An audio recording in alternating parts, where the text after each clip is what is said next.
Di dunia ini ada 3 pihak atau 3 orang yang tidak punya pamrih. Nanti kita bisa cek. Nah sekarang pertanyaannya, dari ketiga ini kita masuk mana?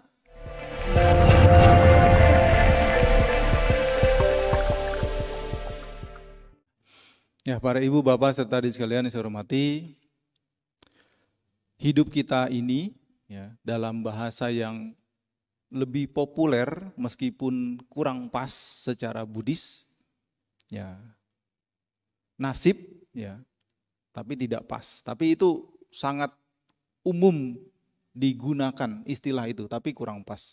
Hidup kita ini adalah perpaduan yang lampau-lampau, yang kompleks sekali dengan yang saat ini. 2 hal ini berbeda namun tidak bisa dipisahkan.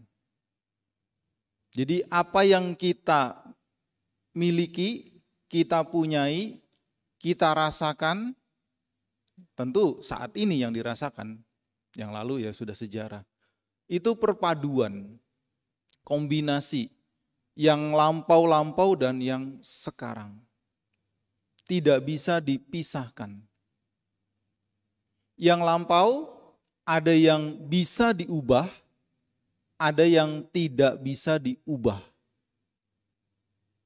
Apa yang lampau yang bisa diubah? Ya biasanya kalau suka gonta-ganti warna, rambutnya diubah. Ya, normalnya kita hitam, bosen ganti perak, ya, bosen ganti merah, bosen ganti ungu. Nah ini kan nanti mau Waisak tuh, coba kali-kali biru, kuning, merah, putih, jingga. Ya lucu jadinya ya, bisa diubah. Nama bisa diubah kalau penting, kalau urgent. Ya. Kemudian fisik, wajah bisa diubah kalau perlu, kalau tidak jangan. Ya. Tapi itu buah dari yang lampau, ya kan? Gender bisa diubah kalau perlu, kalau urgent. Sudah berulang kali kejadian berita viral, ada pasangan, berarti 2. Yang satu, dia sebelumnya adalah pria, karena dengan berbagai macam kondisi, akhirnya berubah menjadi wanita. Pasangannya sebelum adalah wanita. Dengan berbagai macam kondisi berubah menjadi pria. Kemudian mereka bersama dan ceritanya hamil. Yang hamil adalah yang sebelumnya wanita, kemudian sekarang menjadi pria. Manusia suka repot memang ya. Sudah pernah baca berita itu? Ya, ada yang di Amerika Latin, belum lama yang di India. Jadi fisiknya sekarang ini yang sudah berubah, laki-laki. Tapi dia mengandung. Karena rahimnya belum diubah, belum diangkat. Gender bisa diubah. Tapi kalau perlu, kalau urgent, kalau tidak sudah jalani saja. Itu tanaman kita sendiri. Jadi yang lampau itu ada yang bisa diubah. Ada, kalau diperlukan.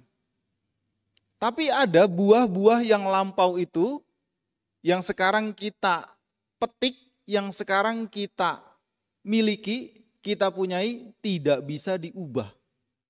Apa contohnya? Kita lahir di sebuah keluarga. Belum ada beritanya ya.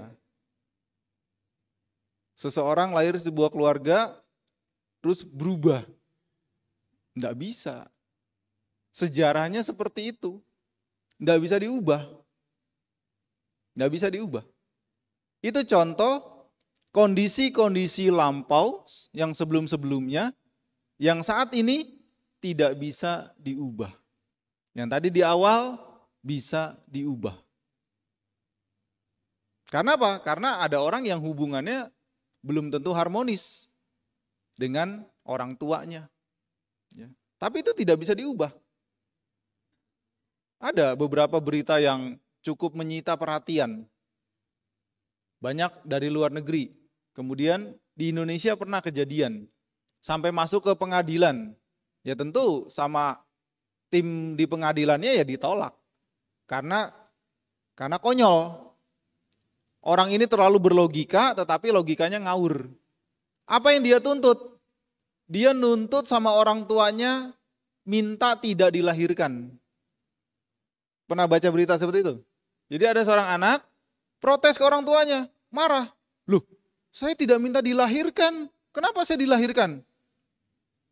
ACC-nya mana? Izinnya mana? Karena dia merasa punya HAM. Belum pernah mikir gitu ya? Jangan ya, jangan protes sama orang tuanya ya. Ada anak terlalu berlogika, dia protes sama orang tuanya sampai ke pengadilan. Ya tentu sama pengadilannya diketawain, ditolak. Kenapa konyol? Kenapa ngawur? Oh, nyatanya sudah lahir. Mau dipulangin, mau dikembaliin, gimana caranya? Di fryer gitu, dikecilin, terus udah kecil dipaketin gitu. Itu tidak bisa diubah. Jadi buah-buah dari yang lampau yang sekarang kita dapatkan, ada yang bisa diubah sangat, ada yang tidak bisa diubah. Nah, tindakan saat ini memang yang paling utama, paling penting. Tetapi tindakan saat ini tidak bisa berdiri sendiri. Tindakan saat ini karena kondisi yang sebelumnya. Nah, sehingga yang sebelumnya itu menjadi pelajaran, menjadi hikmah, menjadi motivasi, tindakan saat ini yang nyata. Bisa paham sampai di sini? Ya. Jadi tujuan kita merenungkan apa yang kita miliki, kita rasakan, kita punyai, supaya kita bisa mendapat pelajaran. Dan pengetahuan itu membuat saat ini, tindakan sekarang ini, ya kita menjadi lebih jelas, lebih terarah, lebih terukur. Hasil belajar dari yang kita perkirakan, kita rasakan, kita alami sebagai buah-buah dari yang dahulu, yang sekarang ini kita miliki, kita rasakan. Karena siapapun di dunia ini pada dasarnya punya cita-cita, punya harapan, punya keinginan-keinginan baik, punya tujuan yang sama dengan kata pamrih. Kita sering mendengar, oh berbuat baik berusaha tanpa pamrih, yaitu kalimat indah, kalimat bagus, bagus. Tetapi faktanya tidak bisa seperti itu. Ada kondisi-kondisi yang benar-benar tidak ada pamrih, ada kondisi-kondisi pamrih itu, cita-cita itu, tujuan itu, motivasi itu, keinginan-keinginan baik itu menjadi dasar kita berjuang, dasar kita bertindak. Di dunia ini ada 3 pihak atau 3 orang yang tidak punya pamrih. Nanti kita bisa cek. Ceknya kepada diri kita sendiri. Orang yang pertama adalah orang yang bodoh. Bukan tidak sekolah, tetapi tidak mau belajar untuk mengetahui sebab akibat. Tidak mau belajar hukum karma. Tidak mau memahami proses. Orang bodoh ini ketika dia bertindak, dia tidak ngerti. Dia tidak memahami sebab akibat. Sehingga kalau dia bertindak ya asal-asalan. Kalau misalkan dia berbuat baik, asal-asalan, bukan karena pengetahuan. Padahal kalau kita mau berbuat kebajikan dengan kualitas, salah satunya kita harus punya pengetahuan. Dengan pengetahuan nanti niatnya juga dijaga dengan baik, prosesnya dijaga dengan baik, apa yang disampaikan juga baik, sasarannya juga tepat, dan seterusnya. Itu tidak bisa muncul kalau kita tidak punya pengetahuan. Nah, orang bodoh, ya, orang yang tidak mengerti sebab akibat, ketika dia bertindak, dia asal-asalan. Malah nanti cenderung ketika dia diajak, cenderung dia ikut-ikutan, tetapi kalau ajakannya negatif, dia akan mengikuti. Misalkan diajak berburu, karena dia tidak mengerti sebab akibat, dia tidak mengerti bahwa mencelakai, membunuh makhluk hidup, makhluk lain itu adalah merugikan, adalah sebuah sebab penderitaan bagi makhluk tersebut, dia melakukan. Karena dia tidak mengerti sebab akibat. Akhirnya tidak punya pamrih, artinya tidak punya cita-cita yang baik, tidak punya keinginan yang positif, yang berguna. Ini orang tidak punya pamrih. Kalau dia berbuat baik, asal-asalan, ikut-ikutan, bahkan tidak mengerti tujuan berbuat baik itu apa. Itu orang pertama yang tidak punya pamrih. Ya, ibu bapak ke wihara ini tujuannya apa?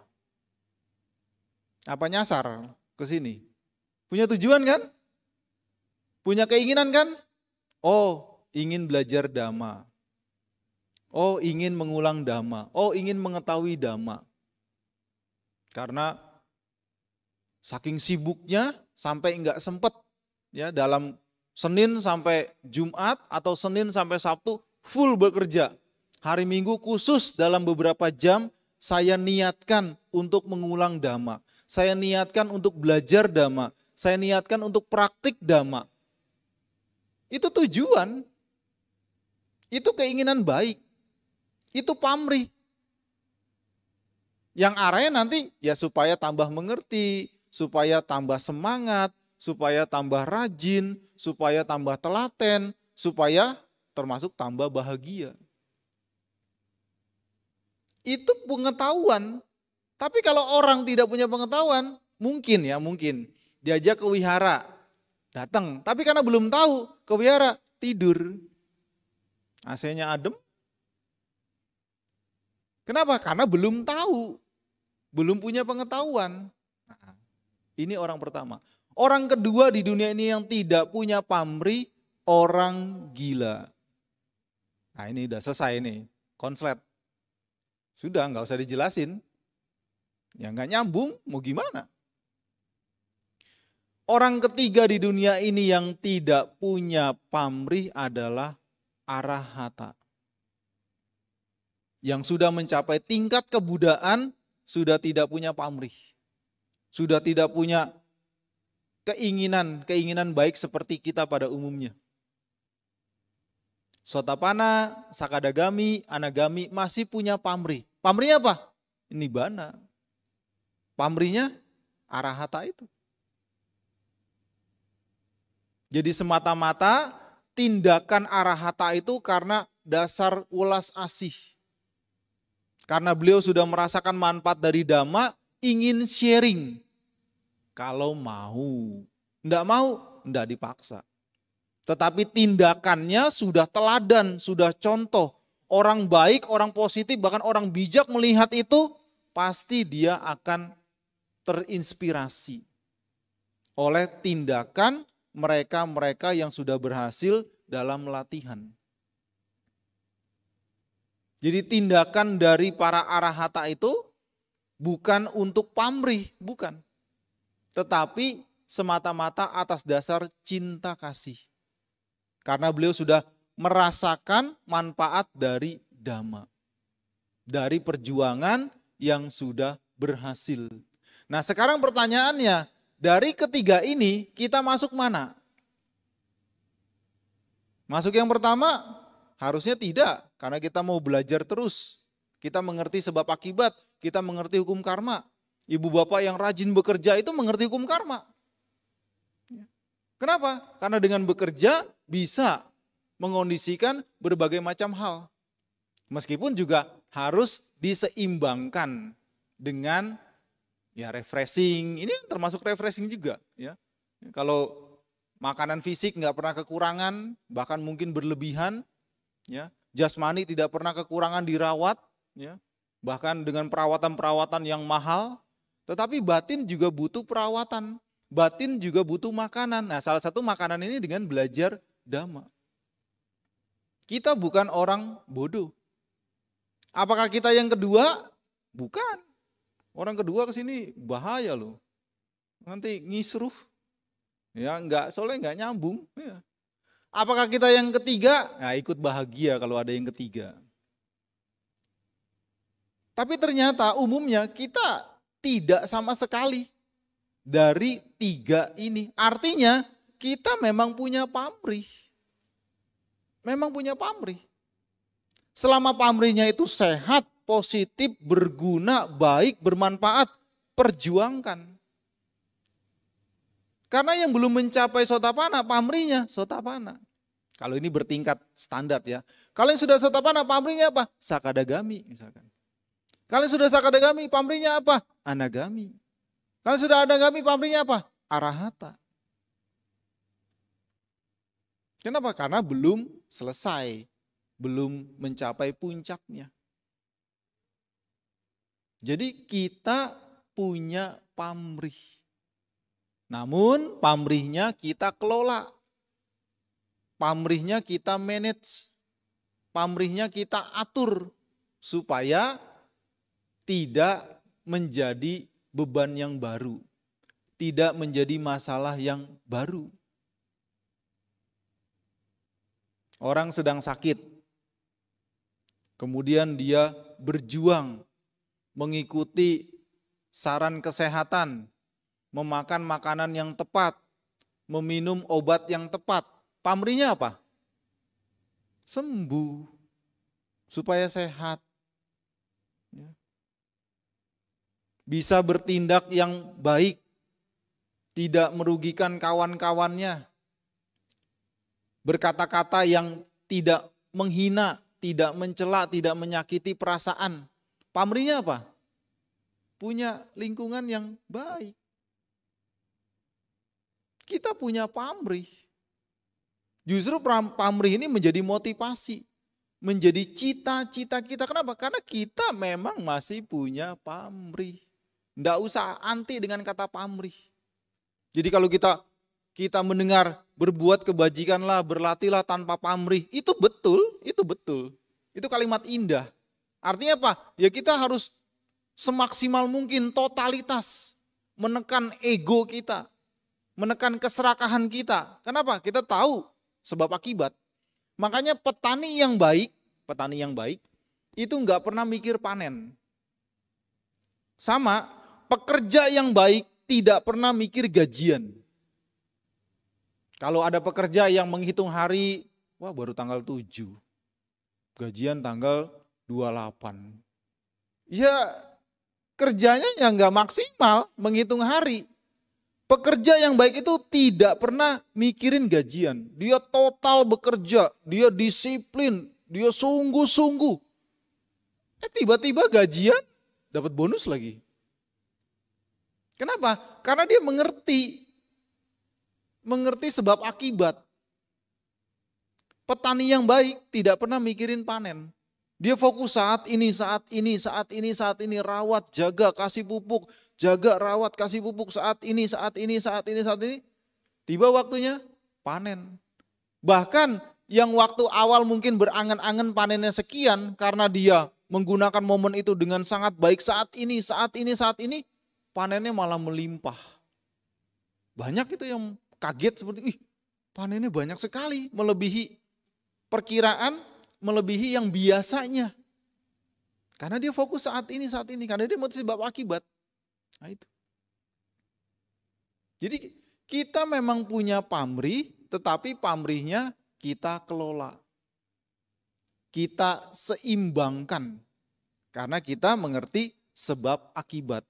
Kalau pamrihnya memang terlalu tinggi, ekspektasinya terlalu besar, ya itu memang tidak seimbang. Siap-siap kecewa. Tapi kalau pamrihnya itu wajar, pamrihnya itu seimbang, pamrihnya itu terukur, ya itu memang selayaknya kita perjuangkan. Iya. Nah ini kita kembali mendasari dengan hukum sebab akibat, hukum karma. Nah makanya tujuan kita belajar supaya kita punya pengetahuan. Dengan punya pengetahuan kita bisa melatih semakin baik lagi, semakin baik lagi, semakin baik lagi. Terus kita asah. Karena tidak bisa dalam semalam, tidak bisa dalam sekejap. Samalah seperti waktu kita kecil. Kita punya kemampuan tertentu waktu kecil, itu enggak dalam sekejap.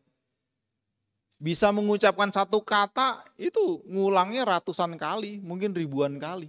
Karena belum pas, belum terbiasa. Zaman dahulu belajar naik sepeda, sepedanya sepeda yang besar, tidak ada roda sampingnya. Sampai jungkel, sampai nyungsep ke got. Kenapa? Belum mahir. Kalau sudah mahir, malah lepas tangan. Tapi mahirnya itu kan nggak tiba-tiba. Mahirnya dari serangkaian proses yang sulit, yang benar-benar tidak mudah.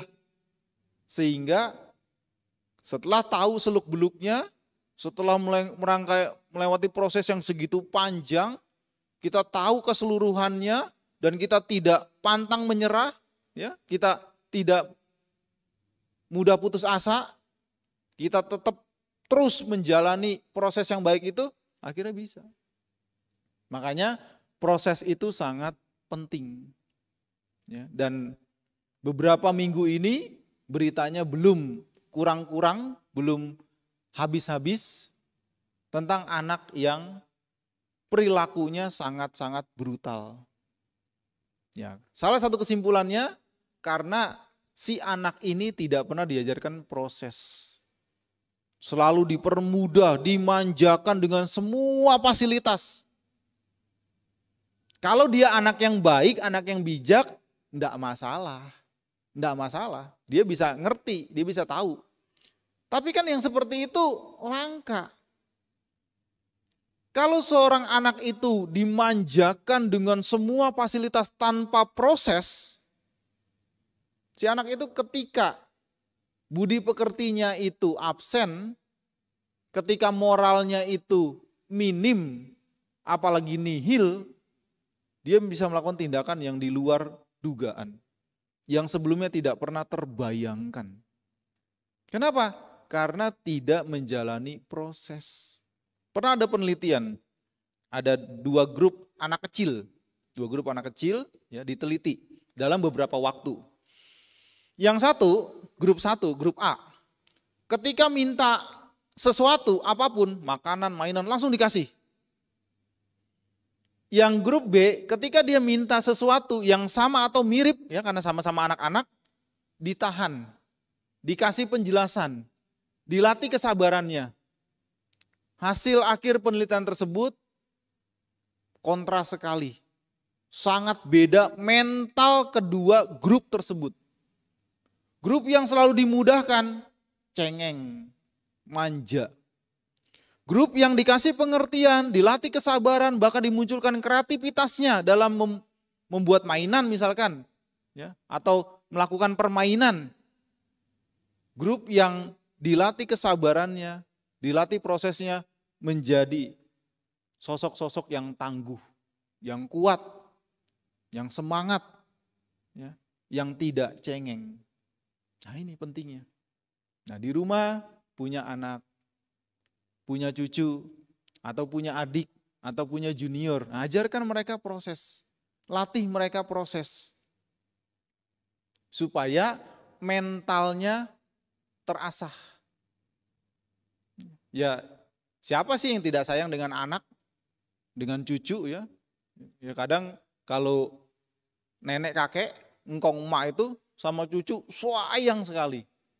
Ya, makanya dapat gelarnya MC, ya, momong cucu, atau MPR, momong putu resik-resik. Tapi harus bisa dibedakan antara cinta dengan pemanjaan. Harus dibedakan.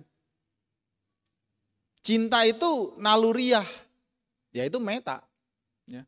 Tetapi membuat dia disiplin, membuat dia kuat, membuat dia tangguh, itu juga bagian dari cinta kasih. Jangan dimanjakan. Tapi juga jangan digebuki, jangan. Iya. Ya ini tugas sebagai orang tua. Makanya dari 5 kewajiban orang tua kepada anak, wajib itu. Dengan waktu yang terus berjalan. Yang paling utama itu kewajiban pertama dan kedua. Itu paling utama. Yang 3, 4, 5 sambil jalan. Sambil jalan. Jadi kalau nomor 1 dan nomor 2-nya itu sudah dibiasakan dari kecil, sejak dini dilatih, nanti nomor 3, nomor 4, nomor 5 sudah aman. Sudah mengikuti. Fondasinya nomor 1, nomor 2. Apa itu? Mencegah anaknya berbuat buruk, menganjurkan anaknya berbuat baik seluas-luasnya. Seluas-luasnya. Itu wajib orang tua sampai kapanpun. Meskipun anaknya sudah berkeluarga, ketika anaknya keliru, anaknya salah, tegur. Ketika anaknya benar, anaknya baik, anaknya berprestasi, kasih apresiasi. Kasih pujian, kasih hadiah. Yang tentu sifatnya relatif. Itu wajib orang tua melakukan. Kuncinya memang waktu sejak dini. Waktu sejak kecil. Ya, karena dalam perumpamaan psikologi itu, seseorang itu seperti pohon. Pohon. Ketika dia masih kecil, masih muda, mudah dibentuk, luwes. Ya. Atau misalnya kalau bonsai, di bonsai itu rata-rata batangnya muda, kecuali pakai tindakan ekstrim, yaitu dikerowaki, dipotong, dipakein kawat yang sangat keras, itu tindakan ekstra. Tapi normalnya pohon yang masih muda, ya, itu mudah dibentuk, mudah diarahkan. Tapi kalau pohonnya sudah tua, ya, batangnya sudah tua, pohonnya sudah tua, seperti kita ini sudah tuek, dibengkokkan, patah, susah. Nah seperti itu. Nah kewajiban orang tua adalah mencegah anaknya berbuat buruk, menganjurkan anaknya berbuat baik seluas-luasnya. Dan caranya bagaimana? Cara yang paling kelihatan adalah dengan teladan, dengan contoh, dengan sikap. Nah, sudah 3 jam, udah 4 jam nih main HP terus, main game terus. Mamanya sambil chattingan ngomong begitu. Nggak ada contohnya. Kalau mau kasih contoh, HP-nya simpen dulu, baru bilang, nak sudah ya main HP-nya. Sudah kelamaan nih, nanti matanya lelah dan sebagainya. Lah kalau ngomel-ngomel di mamanya lagi, malah lagi online shop lagi. Ya si anaknya nggak ngereken. Contohnya harus jelas, contohnya harus tegas. Jangan membingungkan. Jadi nggak mesti mengajar seperti di kelas gitu, atau diceramahi. Nggak harus. Iya. Tetapi dengan contoh, dengan sikap, dengan perilaku. Ya. Karena dalam ilmu keguruan, si guru atau si narasumber bagi murid-muridnya dari ujung kaki sampai ujung rambut itu dilihat. Dari ujung rambut sampai ujung kaki itu dilihat. Bu guru sepatunya baru. Nah kita kan mau pelajaran ini, bukan ngeliatin fashion. Tapi si anak, si murid itu ngeliatin semua. Ya memang seperti itu konsekuensinya. Risikonya seperti itu. Nah sebagai orang tua juga demikian. Apa yang dilakukan oleh orang tuanya itu dilihat sepenuhnya oleh si anak.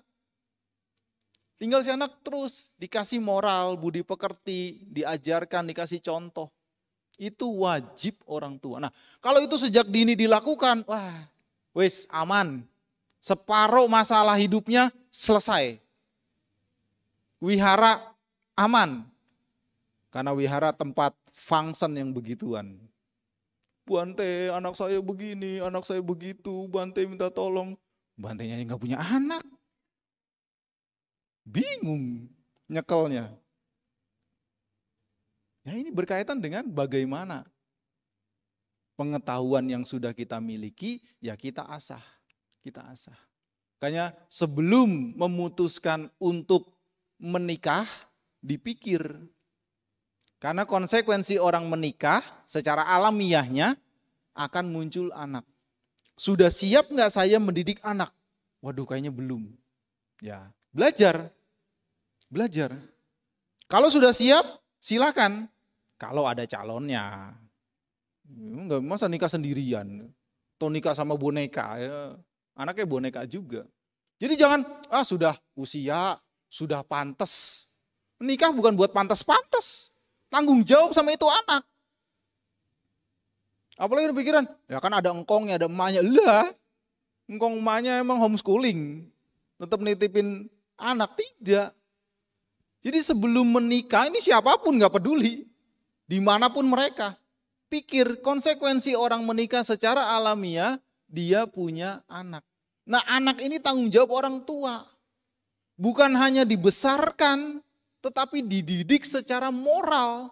Mencegah dia berbuat buruk seluas-luasnya, menganjurkan dia berbuat baik seluas-luasnya. Kalau cuma besarin gampang, kasih rumput kayak kambing gede. Kasih moral, sehingga nanti ketika dia sudah dasar moralnya baik, budi pekertinya baik, tumbuh kembangnya dia orang tua tidak pusing. Dia mau gaul sama penjahat pun aman. Aman, karena dia sudah punya saringan, dia sudah punya pengetahuan. Kalau si anak ini sudah mengerti moral, ngerti sebab akibat, ngerti etika, dia gaul sama penjudi, sama pemabuk pun aman. Saya banyak ketemu yang seperti itu. Ya karena teman dia sementara seperti itu, ya dia teman. Cuma sekadar teman tapi nggak ikut-ikutan. Malah ada kejadian. Ini unik memang. Ini orang ini baik sekali, bermoral, ya. Tapi sementara pergaulan dia yang terdekat itu, ya sudah dia nongkrong saja gaul. Dan teman-temannya akhirnya nyerah, maksain dia minum, nyerah. Karena dia bisa bertahan, dia tidak marah, dia tidak nyerang balik, ya. Dia tidak emosi, ya. Dia dibully, diejek sama temannya, dia santai saja karena dia sudah mengerti, tapi dia tetap nongkrong, ya buat lucu-lucuan saja, ngisi waktu luang, ya. Tapi lama-lama akhirnya dia dibutuhkan. Kenapa? Karena kalau sudah pada mabuk dia yang jagain. Jadi satpam. Ternyata ada gunanya juga. Tapi dia tidak tercemar sama sekali. Kenapa? Karena budi pekertinya, moralnya, etikanya, attitude-nya baik. Dari mana? Dari diajarkan untuk mencegah keburukan-keburukan, mengembangkan kebaikan-kebaikan. Nah yang paling utama sejak dini. Sama seperti peliharaan.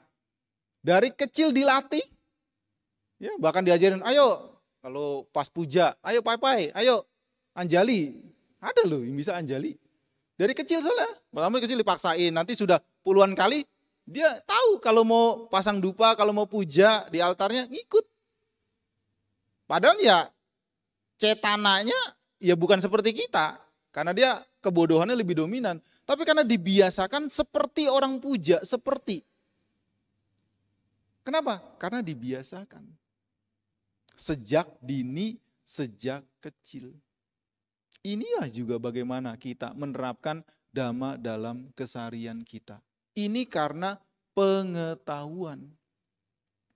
Kalau tidak ada pengetahuan dan tidak diasah, ya tidak bisa seperti itu. Tidak ada yang tiba-tiba, tidak ada yang ujuk-ujuk, tidak ada yang sekonyong-konyong. Makanya ketika kita berlatih, ketika kita belajar, kita berbuat baik seluas-luasnya, ada 3 kriteria. 3 kriteria ya yang sangat terkenal.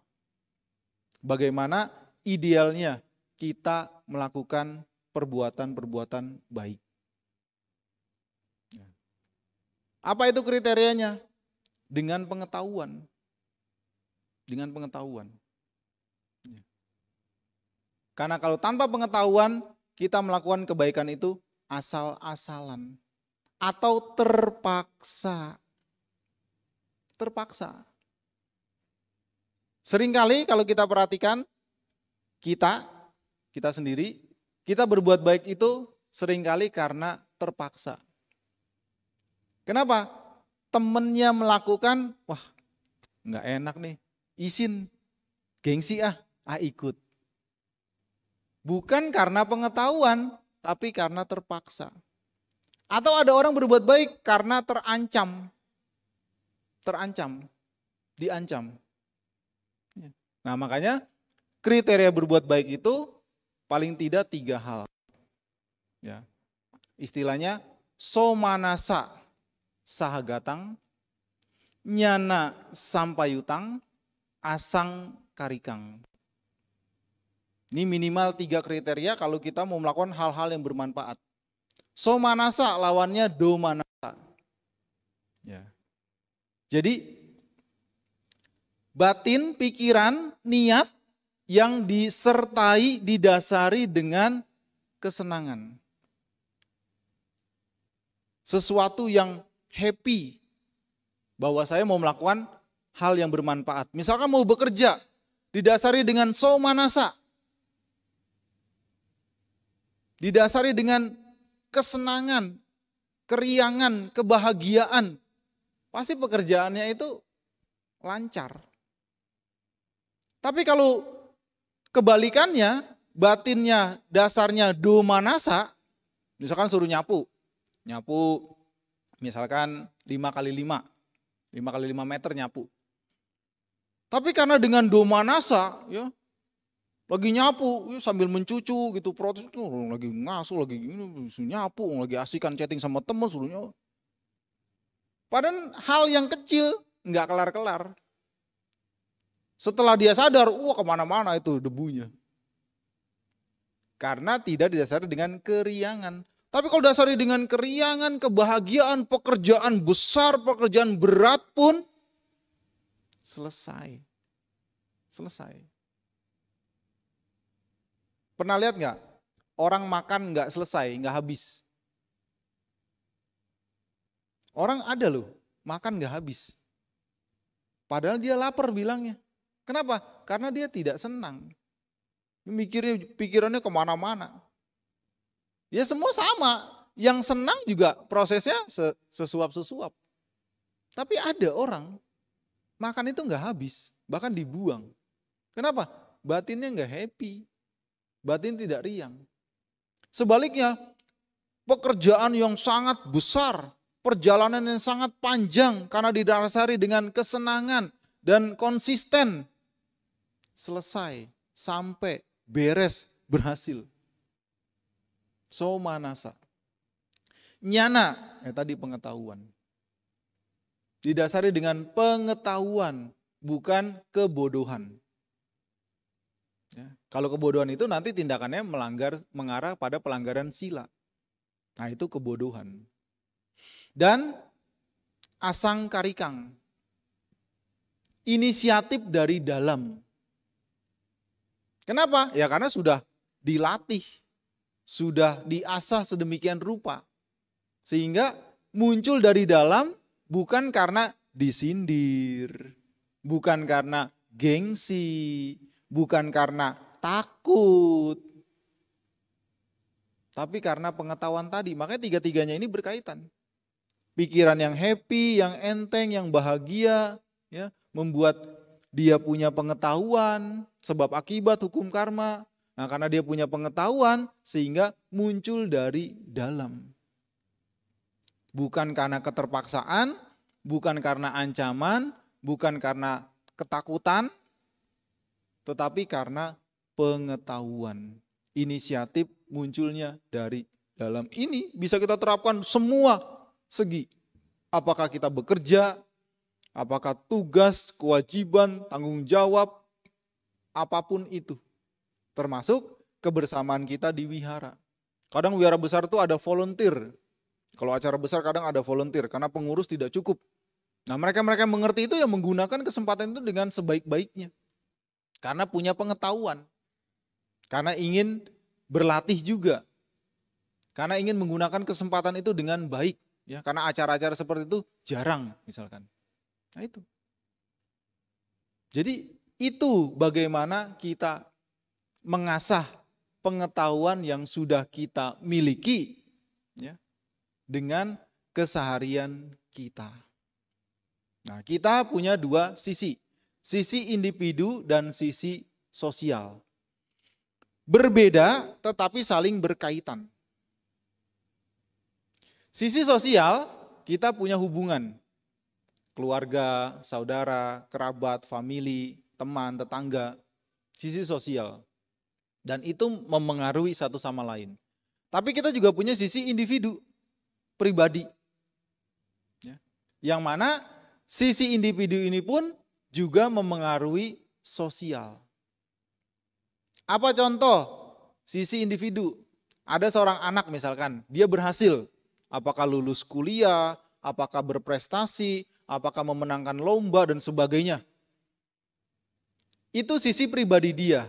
Tapi sisi sosialnya, ketika keluarganya mendengar, teman-temannya mendengar, orang-orang di sekitar yang baik mendengar, apa yang terjadi? Ikut senang.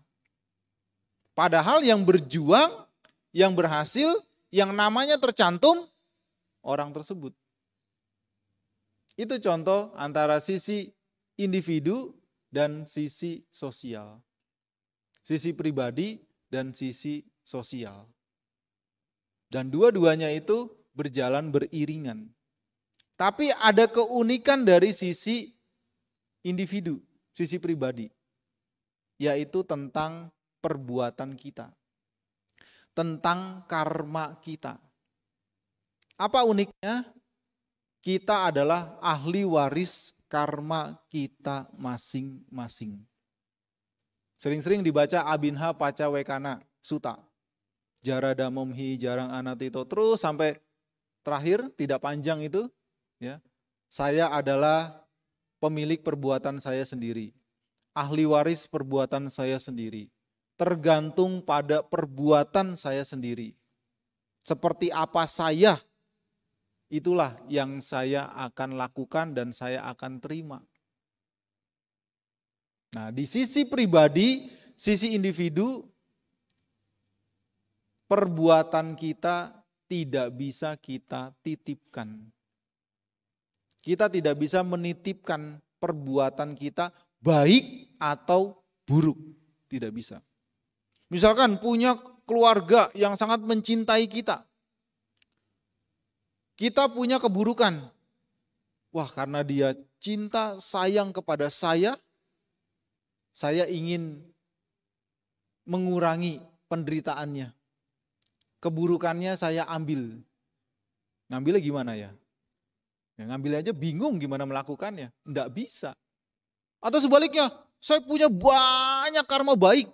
Karena saya dermawan, saya mau kasih. Ngasihnya gimana? Enggak bisa. Kita adalah ahli waris perbuatan kita masing-masing. Yang memang perbuatan ini berdampak menjadi sisi sosial. Artinya apa? Artinya kita harus memperjuangkan apa yang ingin kita raih. Apa yang ingin kita capai. Enggak bisa nitip. Enggak bisa. Ya kalau misalkan barang kebendaan, karena sibuk nggak sempat bisa nitip. Absen kalau nggak ketahuan bisa nitip. Kalau nggak ketahuan ya diomeli, dipotong gaji. Tapi perbuatan nggak bisa nitip, nggak bisa. Harus kita perjuangkan sendiri. Mau klaimnya seperti apapun, ya makhluknya seperti apapun, nggak bisa. Kalau ada yang bisa menitipkan itu, saya mau. Nggak usah capek-capek begini. Apalagi di Indonesia dianggap orang super semua serba bisa. Ya padahal enggak juga. Nah, ini pembinaan ini kan bukan sesuatu yang mudah. Ya, ibu bapak kan enak, apalagi semalam. Hampir semua bantainya. Nuntun sila bantainya. Baca parita bantainya. Hampir semua. Enak aja tinggal modal kuping dong dicantelin.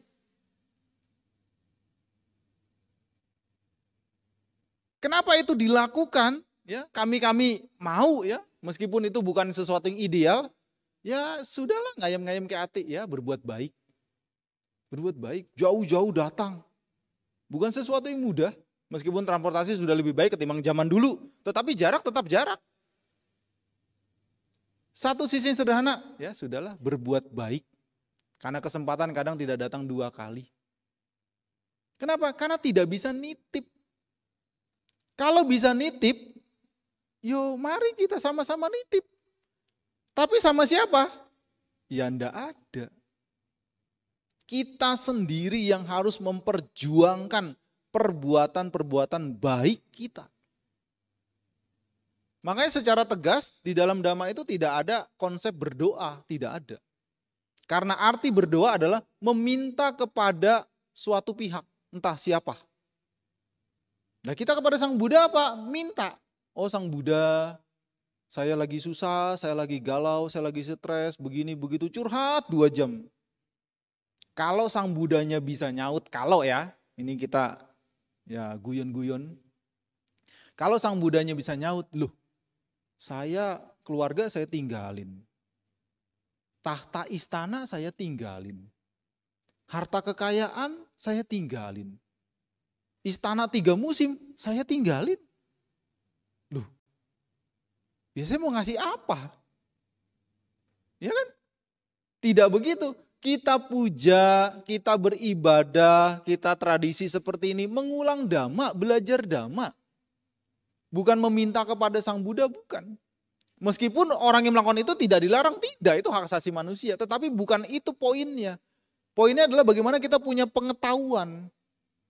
Punya pandangan yang benar. Mengerti sebab akibat. Itu kita jalankan meskipun secara ekstrim kita tidak berdoa, tidak sembahyang, tidak beribadah. Kita tetap akan mendapatkan kemajuan. Yang tentu dengan seimbangnya tetap pengulangan Dhamma kita lakukan. Kenapa? Karena kita mudah lupa. Iya. Ya, kalau di bahasa daerah ada guyonan gini. Pesawat disebut motor mabur. Motor mabur, pesawat. Ya. BBM disebut bensin. Utang disebut lali. Kita mudah lupa. Nah, karena mudah lupa, ya apalagi kalau di kota kan gemerlap kan. Pokoknya buy one get one atau buy two get one. Tapi ini nggak bisa diterapkan di dokter gigi. Pak, saya mau cabut gigi. Wah, lagi promo nih 50%. Buy one get one. Habis giginya nanti. Karena yang kita lihat, kita dengar, apalagi di sosmed kan, itu semua kan memikat kan, sangat memikat. Kalau kita tidak hati-hati, kalau kita lali, kalau kita lupa, absen, wah sudah. Akhir bulan, tagihan, bikin pusing kepala. Di sosmed itu 90% bohong. 90% bohong. Di sosmed itu. Ya. Apalagi yang sudah diupload, rata-rata kan difilter, diedit. Kameranya sudah filter kok, nggak usah pakai aplikasi. Yang ditampilkan di sosmed itu 90% bohong. Ketika dia upload, wah jalan-jalan begini, jalan-jalan begitu dan sebagainya. Padahal lagi nangis loh dia. Kan kita nggak tahu kan. Ya gunakan sosmed dengan bijak. Untuk bekerja, untuk dagang dan sebagainya silakan.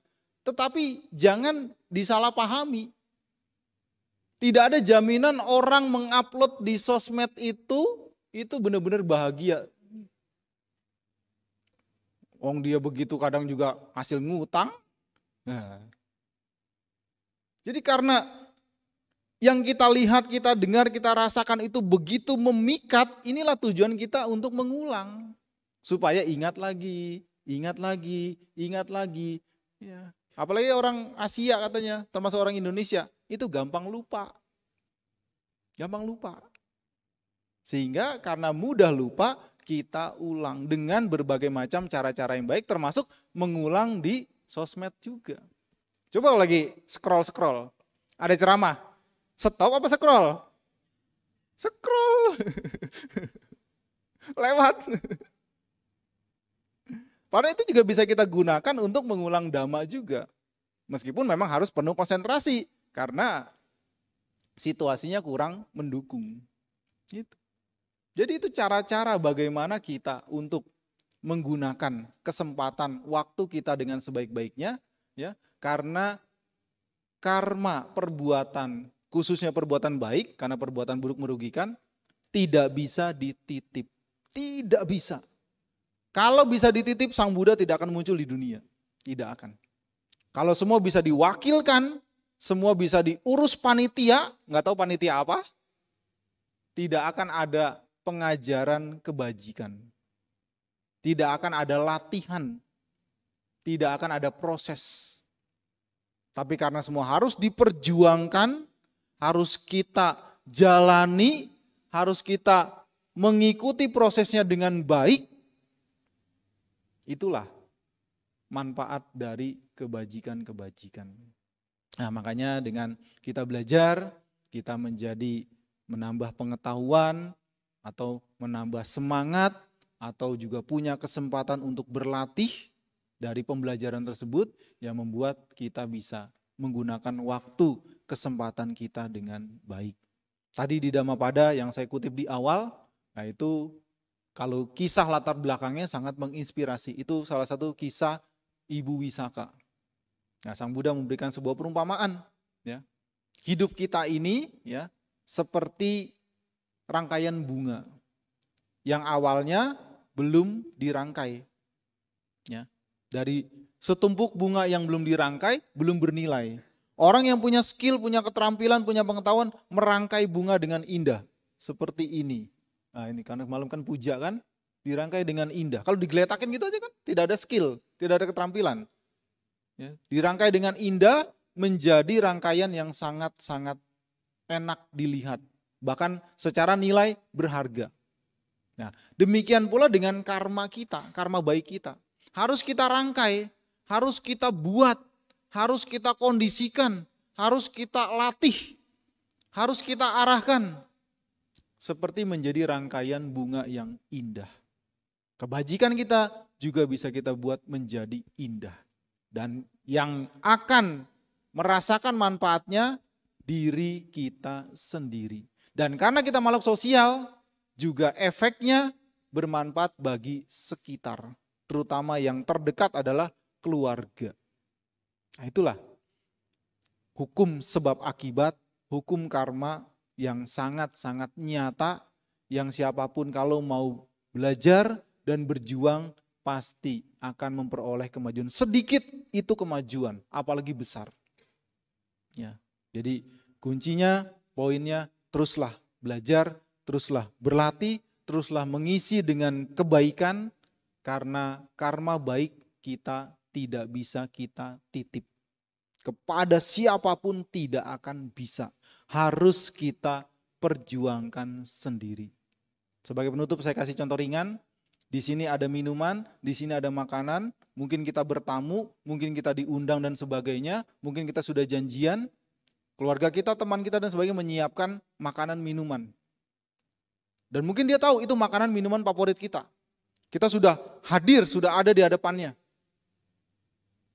Terus karena kita baik hati, kita kasih, sudahlah kamu saja makan yang banyak, minum yang puas. Nanti kalau kamu sudah kenyang, sudah enak, transfer ke saya. Saya yo nitip. Saya lagi malas ngunyah. Bisa begitu? Enggak bisa. Kita harus melakukan proses itu. Itulah hukum alam, itulah hukum sebab akibat, itulah hukum karma. Yang kita rangkai seperti bunga yang indah. Terima kasih Anumodana atas waktu dan perhatiannya. Semoga terus maju dalam dhamma. Saya akhiri sabesata bhavantu sukhitata. Semoga semua makhluk hidup berbahagia.